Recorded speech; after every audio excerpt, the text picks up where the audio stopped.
Alegria muito grande estar aqui, porque foi nessa casa que eu dei minhas primeiras engatinhadas no movimento espírita. Inspirado pela minha mãe, frequentava a casa, comecei a vir na evangelização, e a Dona Doroti foi a minha primeira evangelizadora. Tive várias aí, e sempre a gente está nos eventos, no lugar, ela chega e eu aponto para todo mundo. Ó, aquela senhorazinha lá, do cabelinho bem branco, tá? Eu falei, acho que todo mundo consegue me ouvir legal, dá uma aumentada, né? E eu sempre aponto bem naquela senhorazinha lá, cabelo bem branco, foi minha primeira evangelizadora.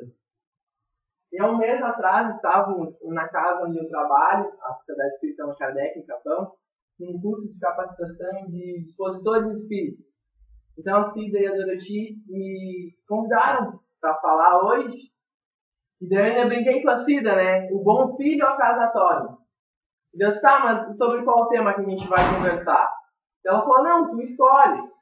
E logo após ter dito isso, que o bom filho a casa torna, eu logo pensei, filho pródigo, né?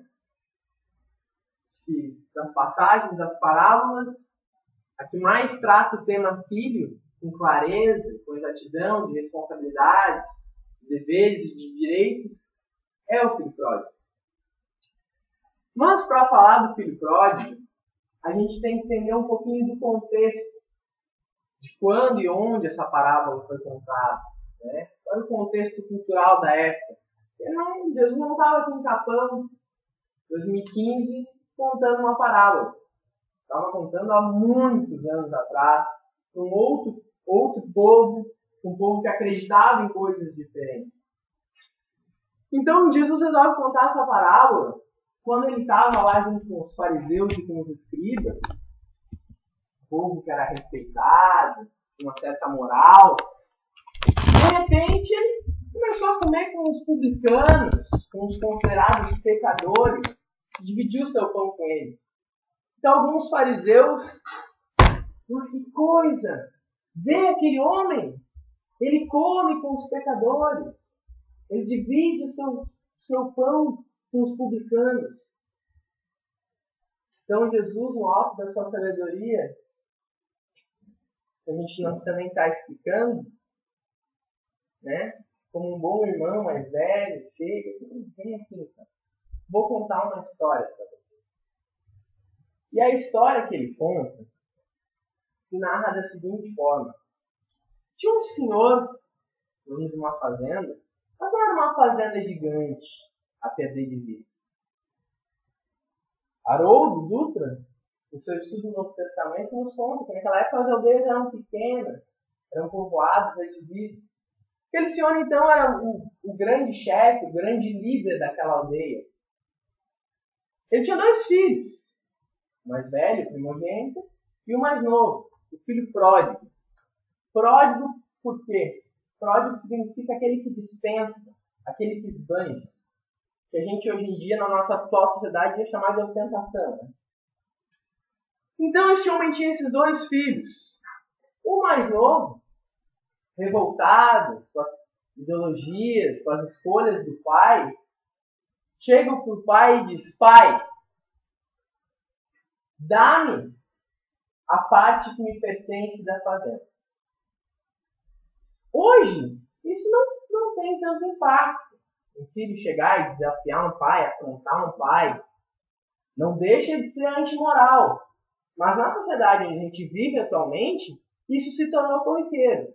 Mas naquela época, um filho chegar para o pai, que era um patriarca, um líder de uma aldeia, e dizer, pai, dá-me a parte da herança, era quase como dizer, eu quero que tu morra. A tua existência não tem valor moral nenhum para mim. Então, aí a gente começa a ver a gravidade do problema. O cara chega e diz isso pro pai. O que era natural naquela época? O que os ouvintes de Jesus estavam esperando? Não, agora esse cara vai dar uma bufetada na cara desse piá, para ele criar vergonha na cara, né? Não. Esse pai, que aí Jesus começa a a mostrar nesse pai um amor, um perdão, uma afabilidade do pai maior. Esse pai vira para este menino e diz: tá bem, dá a parte que lhe pertence. Só que aí a gente erra na interpretação, às vezes, dessa parábola. Naquela época, o representante conseguinte do pai era quem? O irmão mais velho.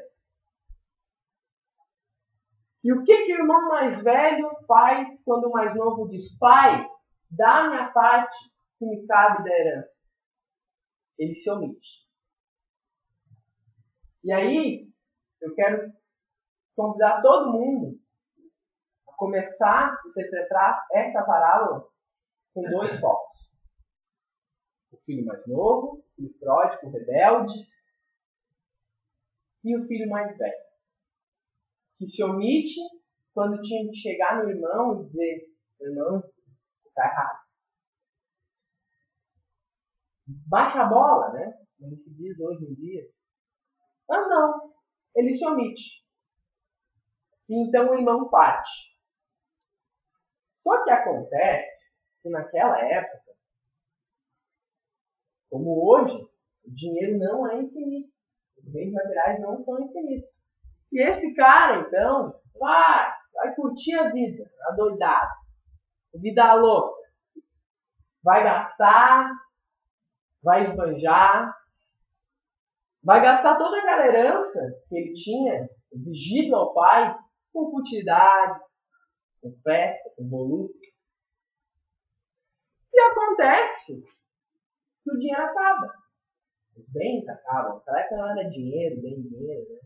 Ouro, coisas. Isso acaba, toda a riqueza acaba. Então ele se vê longe de casa, sem riqueza, passando fome, e ele vai trabalhar. Que é o que todo mundo faz.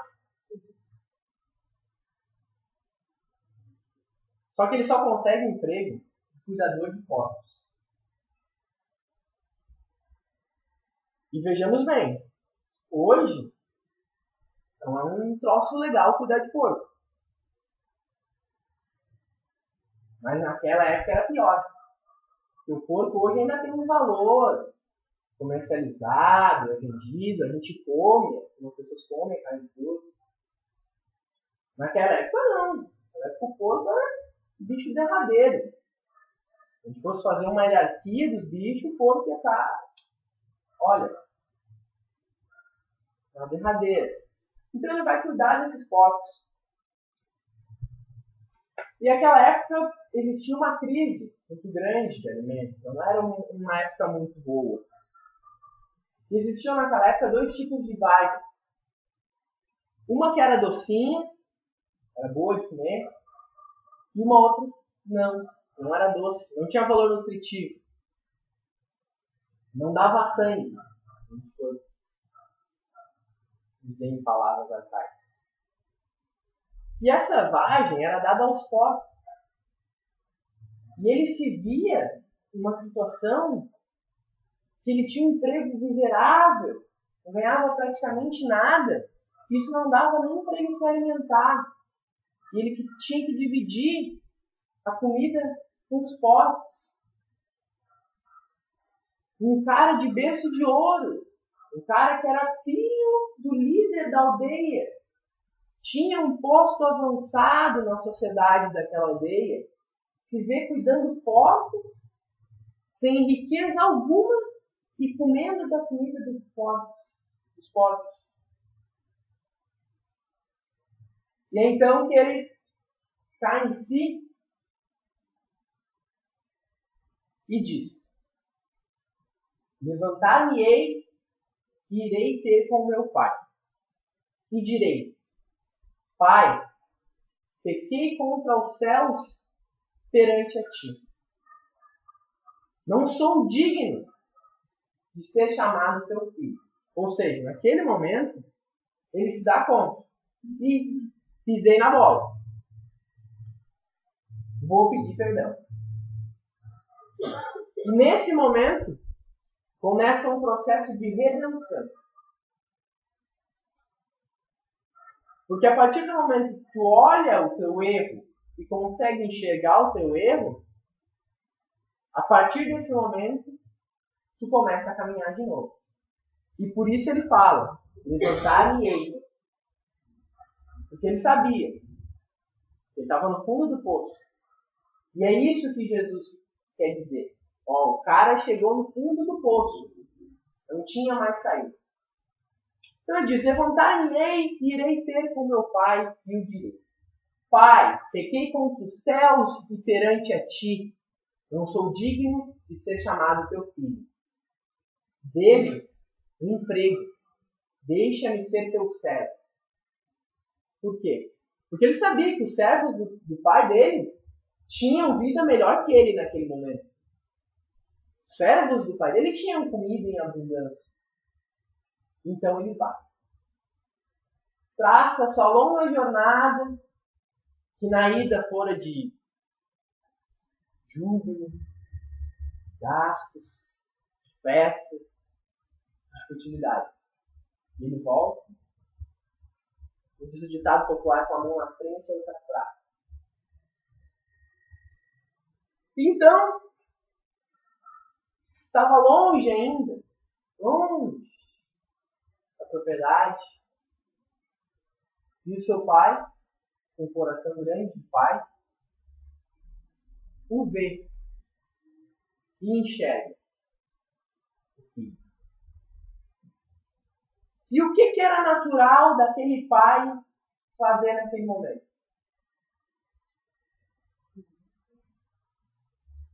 Mandar fechar as portas da aldeia. Não deixar que aquele homem entrasse. Porque aquele homem desrespeitou aquele pai. Feriu a honra, e a honra naquela época era algo muito importante. Valia mais do que riqueza. Ele desrespeitou a honra daquele pai. Ele desrespeitou a honra daquela aldeia. Mas o que o pai faz? Sai correndo em direção àquele filho. Um patriarca, um ancião, sai correndo.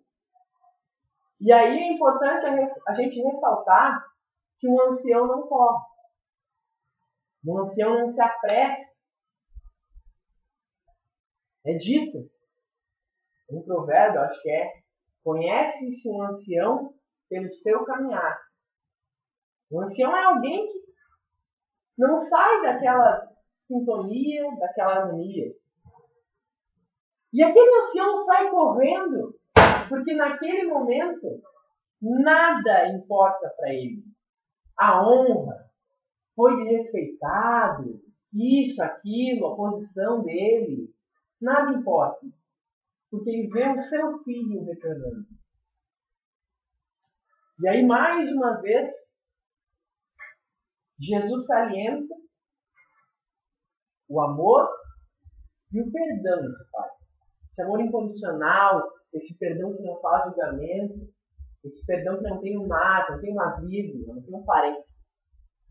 Esse perdão simplesmente perdoa. Então esse pai vai, e antes que o filho consiga pedir para ele, pai, eu não sou digno de ser teu filho, deixa eu ser teu empregado, deixa eu te servir, deixa eu trabalhar para ti. Antes que o rapaz consiga falar isso, ele diz, traga o boi mais bonito e maior e vamos festejar. Tragam uma roupa e vistam. Tragam uma sandália e ponham nos pés. Tragam um anel e ponham no dedo. E aí vejamos bem. Ele não mandou matar uma ovelha. Ele não mandou matar um bicho pequeno. Ele mandou matar um boi. E matar um boi em uma aldeia pequena significa que é festa para a aldeia inteira. Então o pessoal da aldeia que gostava mais de festa já estava aqui, né? Estava estendendo as toalhas, preparando as mesas. para essa grande festa. Vista-o. Uma roupa de festa, uma roupa de gala, é um momento especial para aquele pai. Traga-lhe uma sandália. Naquela época só usava sandália senhor. Servo não usava sandália, servo andava de pé no chão. E põe-lhe um anel no dedo. Que anel é esse? O anel da família. Quem tem aquele anel faz parte da família, faz parte do patriarcado. Naquele momento, o que o pai está dizendo para aquele filho e para toda a aldeia? Eu perdoo esse meu filho e esse meu filho é meu filho. E então o pai completa. Festejemos, pois este meu filho que estava morto, reviveu. Estava perdido e foi achado. E até aí, a gente já tem uma grande lição, que é do amor de Deus. Não importa o que tu faças, Deus te ama e te perdoa. Isso pode até parecer uma narratória clichê, né? Mas é que Deus está.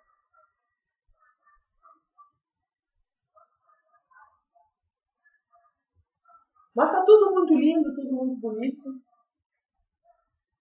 Até que o filho mais velho, o primogênito, que vocês lembram tinha se omitido quando o irmão partiu. Por que será que ele se omitiu?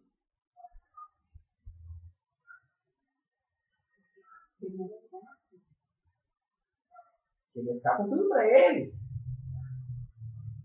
Ele não ia ter que mais o irmão para dividir a atenção de todo mundo. Ia ser o cara. Por covardia, talvez. Por egoísmo. Então esse irmão que tinha se omitido, chega, vê aquela coisa toda acontecendo. Aconteceu alguma coisa de muito especial. Então alguém diz para ele: sim, aconteceu. Teu irmão voltou. Eu fico imaginando esse cara, quando escuta isso, teu irmão voltou. Cai a casa dele na hora, né? Ele volta, né? Então ele vai até o pai. Revoltado, bravo, cheio de fúria. Então ele chega para o pai e diz: eu que sempre estive contigo, que sempre te servi, tu nunca me destes um cordeiro para festejar com meus amigos. Olha a vaidade desse cara. Ele não chega nem e diz: pai, poxa vida. Não, ele já chega apontando: eu que sempre te servi, jogando na cara daquele pai. Então quer dizer que ele não ajudava o pai por ajudar o pai. Ele ajudava o pai esperando algo em troca. Tu nunca me deste um cordeiro para eu festejar com os meus amigos. Então quer dizer que o irmão dele voltou e tá nem aí. Tá pensando com o cordeiro que ele não festejou com os amigos dele. Egoísta. E aí, esse é o segundo foco. O primogênito. O cara que sempre esteve ali, trabalhando, mas que na hora que o pai toma uma decisão de amor, de perdão para o irmão, ele, em vez de festejar que aquele irmão não voltou, ele se revolta com o pai. E o que o pai faz? Dá uma lição. Meu filho, tu sempre esteves comigo. O que é meu te pertence.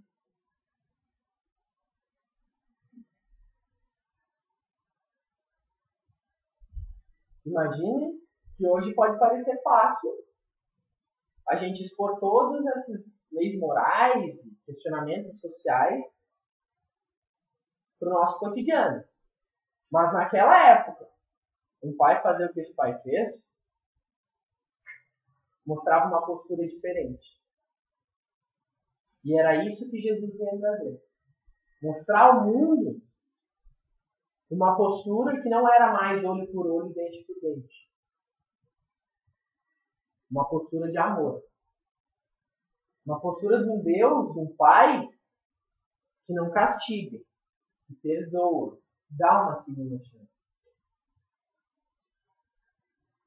Mas agora vamos trabalhar, dita a parábola, um pouco com cada exemplo. O primeiro,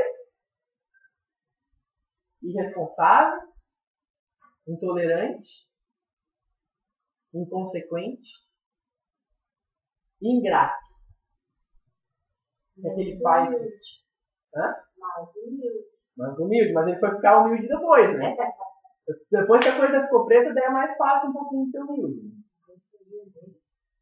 Então esse filho, depois do pai ter criado ele, do pai lhe dar tudo, ele simplesmente se revolta com o pai,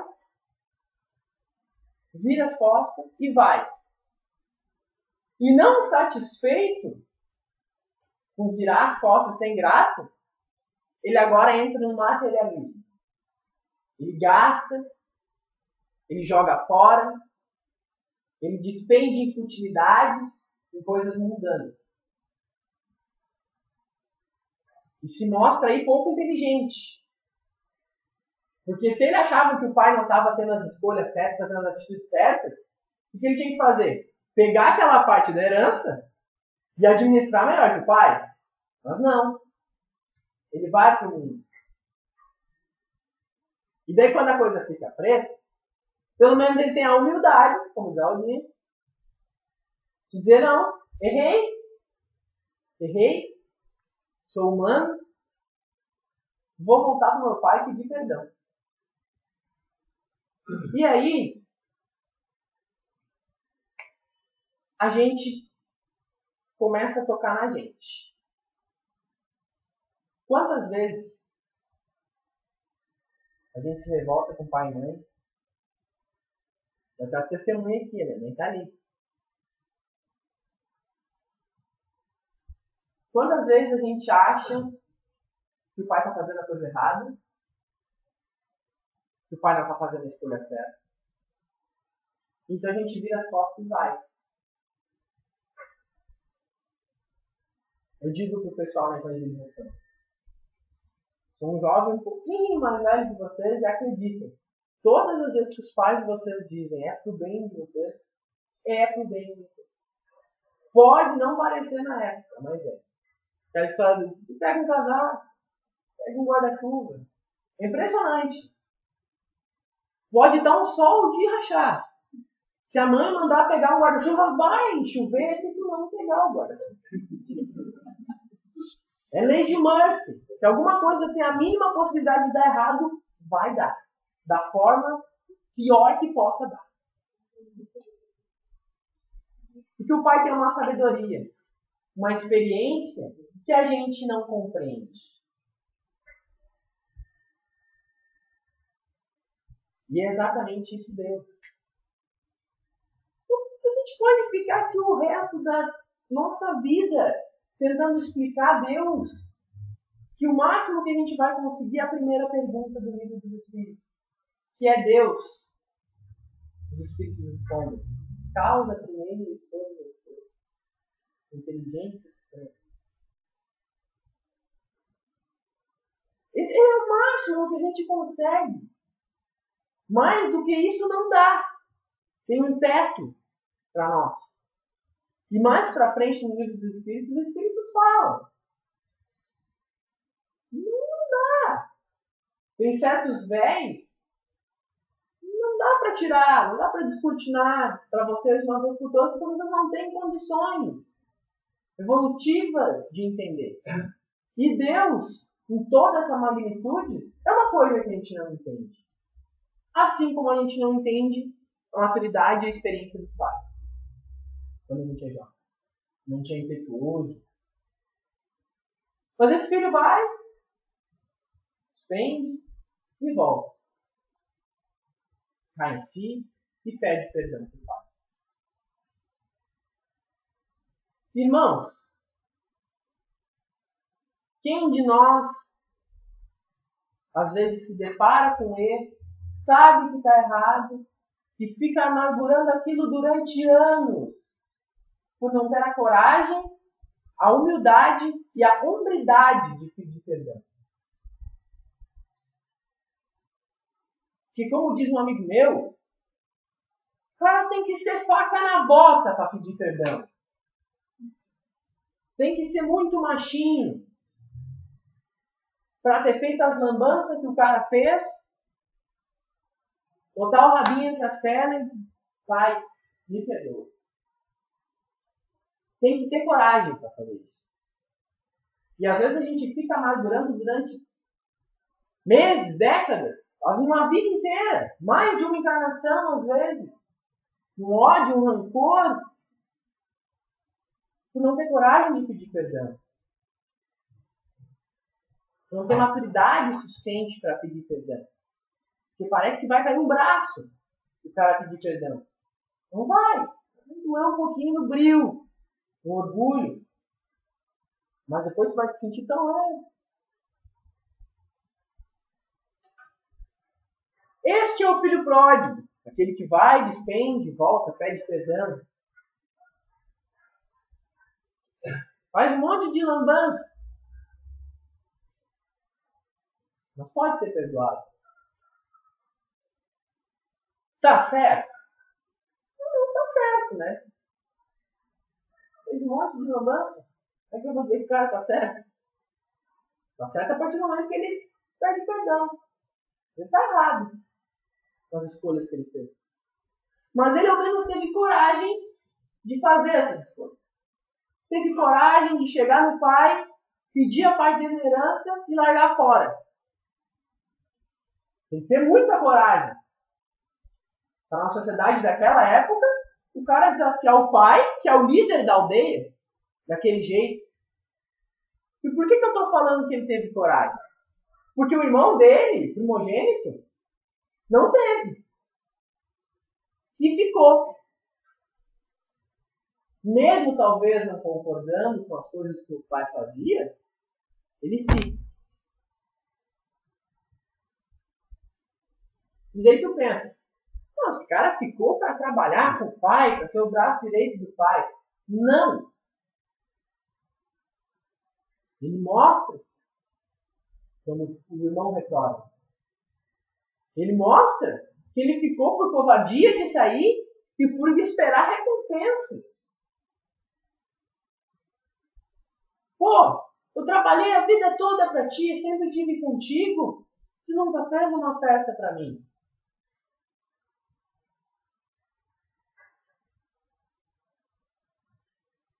É o coitadinho, é o vitimista. Está todo mundo contra ele, está toda a sociedade contra ele. Para ele tudo dá errado. Para ele não tem facilidade nenhuma. Mas ele acha que merece. Ele acha que porque ele estava ali só trabalhando, ele merece. E aí, me ocorre uma história de um presidente de federativa brasileira que vem a desencarnar. Imagina, presidente da Federação Espírita Brasileira. O cara despendeu a vida trabalhando pelo movimento espírita. Vem a desencarnar. A primeira coisa que tu pensa, virou anjo. Virou anjo, né? O cara era presidente da Federação Espírita do Brasil, meu Deus. Desencarnou, tá do lado de Jesus. Não. Esse cara desencarna, tem a maior decepção nas encarnações dele. Ele chega no plano espiritual e tá um vizinho desse tamanho, tamanho de um botão. Diz, não, alguma coisa está errada. Até que então o espírito mais evoluído esclarece de que apesar de ter trabalhado, de ter sido um colaborador da doutrina, e que isso tem muito mérito, ser um colaborador da doutrina, ele era só um trabalhador, que trabalhava muitas vezes por obrigação e sem o coração no que ele fazia. Por isso a luz. Porque é dando que se recebe. Mas não dando assim, ó. O cara virado pro lado, ou dando que me sobra. Mas dando de corpo e alma, dando de coração. Então esse cara desencarna, chega lá, tá com uma luzinha pequena. Começa ele se revolta, né? Pô, que santo. Depois ele cai à tona. E realmente muitas vezes ele fazia por obrigação, muitas vezes fazia por interesse, por status, por vaidade, e sem o coração. Isso cai de encontro ao filho primogênito. Porque o filho primogênito é esse cara que realmente estava ali, trabalhou, não saiu para fazer festa que nem o pródigo. Mas ele estava ali trabalhando por trabalhar, esperando uma recompensa, esperando que o pai chegasse, ai, meu filhinho querido, estou sempre comigo, ai, como tu é fofo. E quantas vezes a gente não fica esperando essa postura de Deus? Mas eu sou tão bom, por que as coisas acontecem comigo? Eu vou na casa espírita 2 vezes, 3 vezes, 7 vezes a semana. 7 não, eu acho que não tem nenhuma casa espírita que fica aberta. Eu vou na casa espírita, eu vou em qualquer outra igreja, eu sou tão bom. O que acontece comigo, Deus? Eu não gosto de mim. E ainda tem gente que fica barganhando com Deus, né? Então, eu vou fazer uma coisa boa aqui, pra lá na frente eu ganhar uns bônus horas, um pontinho de luz. Vou ajudar, vou dar um pão pra esse mendigo que tá aqui na rua passando fome, que eu quero uma casa nova. Acabar ganhando com Deus. Como se tivesse a capacidade de negociar com Deus. Pelo amor de Deus. Mas a gente nunca fez isso. Parece uma coisa meio de criança, né? Mas inconsciente a gente faz. Às vezes a gente ajuda, não de coração aberto, não por ajudar, mas porque a gente sabe, se a gente ajudar, de repente, uma boa ação. E nesse ponto, o espírita tem que se cuidar mais. Porque o espírita sabe que fora da caridade não há salvação. Mas não dá para fazer a caridade só por causa da salvação. Eu tenho um amigo meu que ele é ateu, e ele brinca que os ateus são melhores do que qualquer um de qualquer religião. Porque quando ele faz algo bom para alguém, ele faz por fazer algo bom. Ele não faz esperando uma recompensa superior, porque ele não acredita em nada superior.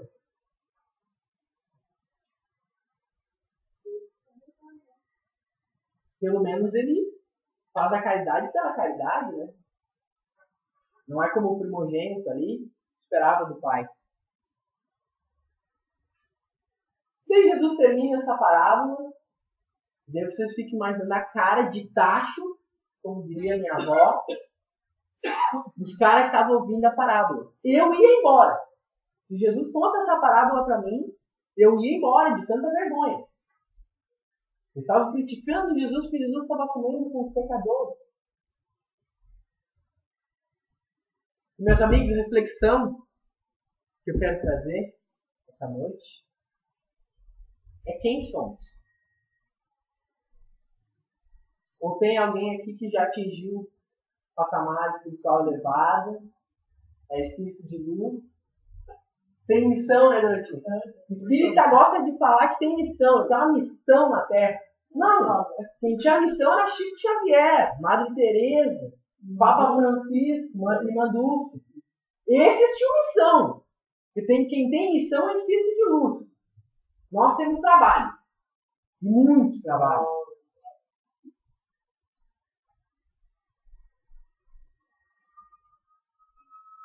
Não tem missão, tem trabalho. Então, se a gente não é, vamos partir da estaca aqui, que a gente não é espírito de luz, me perdoe se tem algum espírito de luz aqui. Né? Não é para você o que eu vou falar, tá? Você está acima do que eu vou falar. Quem somos? Somos o pródigo que se revolta com o pai, que acha que é digno de uma parte da herança, que vai para o mundo se jogar em futilidade, em droga, que vai viver a vida mergulhada dentro de um copo, que vai despender do seu corpo em um sexo sem compromisso, que vai usurpar desse corpo que lhe foi emprestado.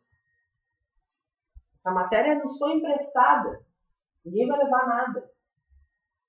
O caixão não tem gaveta. Né? Nós somos esse filho pródigo, esse revoltadinho aí da sociedade, se revolta com Deus e com o mundo, e sai. Viver como se fosse o último segundo da minha vida. O único problema de tu viver cada dia como se fosse o último, assim, o último segundo, como se não existisse mais nada, é que uma hora tu acerta. Uma hora é o último dia mesmo e tu pega o carro, enche a cara, vai pra festa, bate, mata tudo e mais quatro. Nós somos esse filho pródigo, que não dá valor ao que o pai nos dá?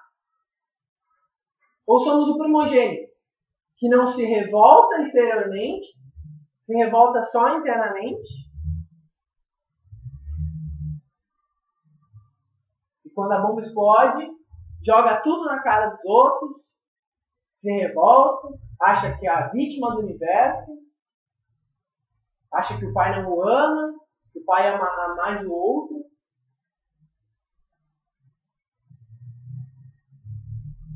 Quem somos?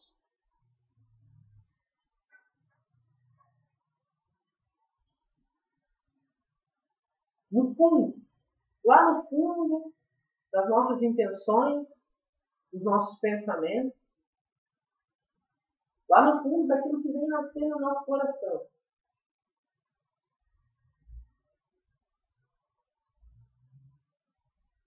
A gente é primogênito, a gente é pródigo, a gente entende o tamanho desse Deus, o tamanho desse Pai, que alguém tem dúvida que Jesus estava falando de Deus quando falava desse Pai? Pô, os filhos fizeram o que fizeram pro cara e o cara estava amando, perdoando, festejando. É Deus, né? Só Deus.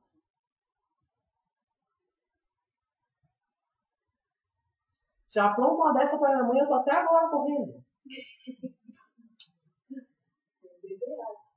Sem beber água.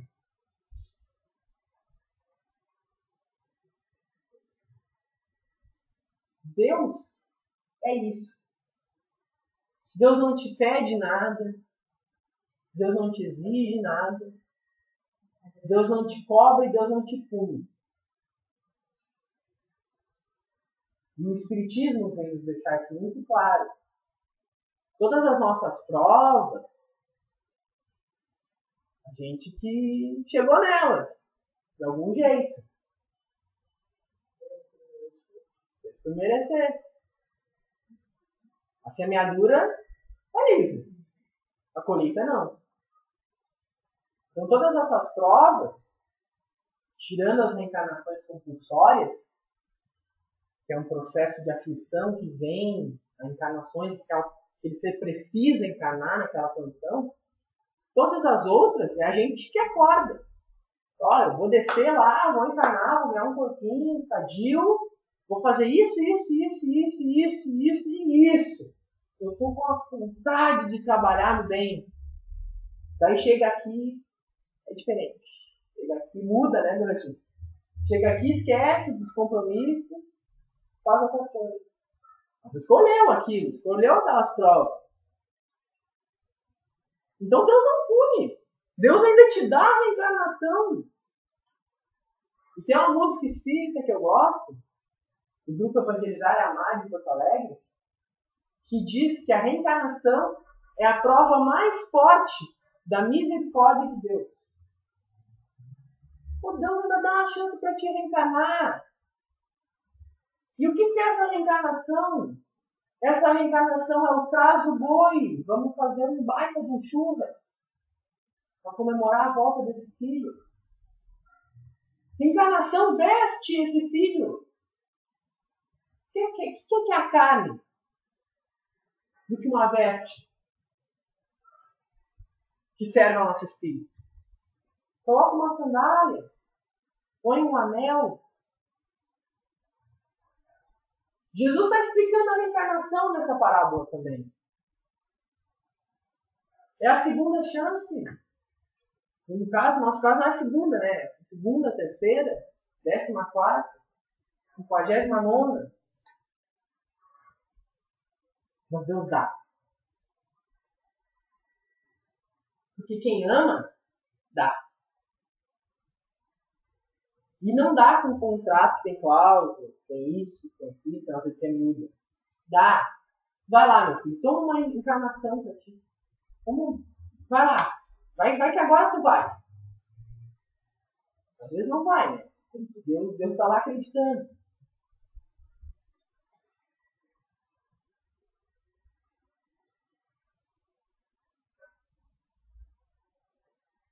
Esse dia eu fui numa casa espírita.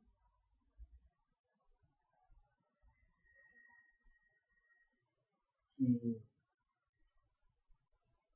tinha uma frase escrita no quadro quando a gente chegou. E o meu amigo Arthur me cutucou e disse: leia a frase do quadro. E no quadro estava escrito assim: antes de me iluminar, eu cortei lenha e carreguei água. Depois de me iluminar, eu cortei lenha e carreguei água. Trabalho, meus irmãos. Trabalho. Mas não trabalho por trabalhar.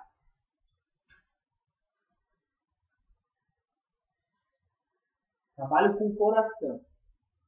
Amor. É preciso fazer o que se ama? Sim. É preciso buscar algo que lhe faça bem, um trabalho que nos deixe feliz.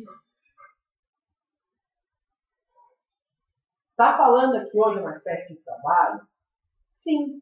Se a gente for ler em lei de trabalho diz que trabalho é tudo que nos despende força, empenho, energia. É um trabalho que me faz feliz muito. A minha mãe sabe, ela me vê falando há 22 anos. Não aguenta mais. Eu gosto de falar, isso me faz muito feliz. E é um trabalho. Mas também é preciso que a gente ame o nosso trabalho. Que a gente aprenda a amar as tarefas que nos chegam. Tem uma moça lá na Kardec, que ela dá aula de evangelização para os pequenininhos, que a gente estava na reunião dos evangelizadores, e eu perguntei para ela, tu fosses de juventude, trabalha com criança? Ela não, mas estava precisando de gente para trabalhar e eu vi. E estava lá toda feliz, amando o trabalho que lhe tinham me dado.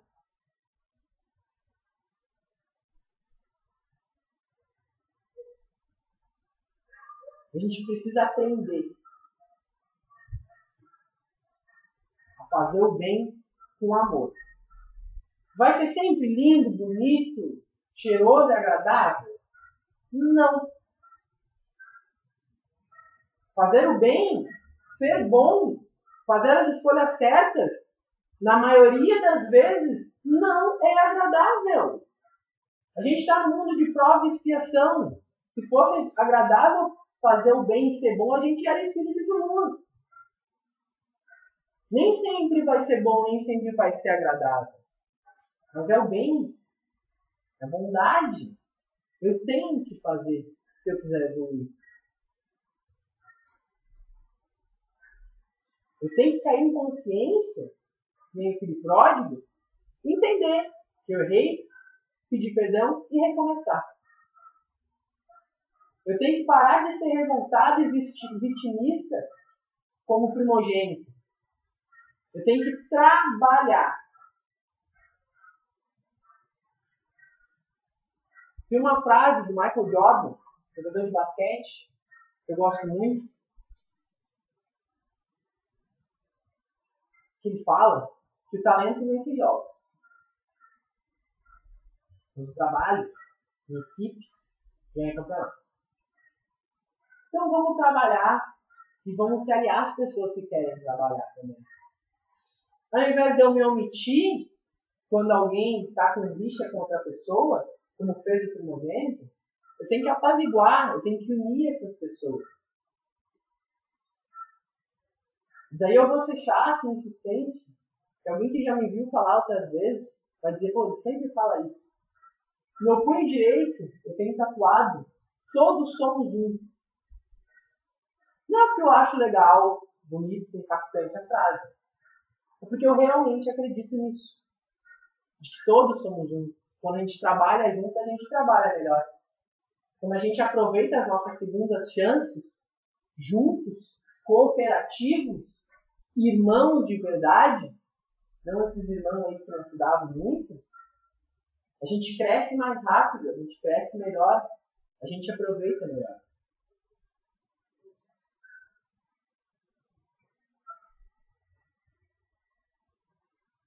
Então a mensagem que eu queria passar aqui hoje talvez se resuma uma frase de Paulo de Tarso.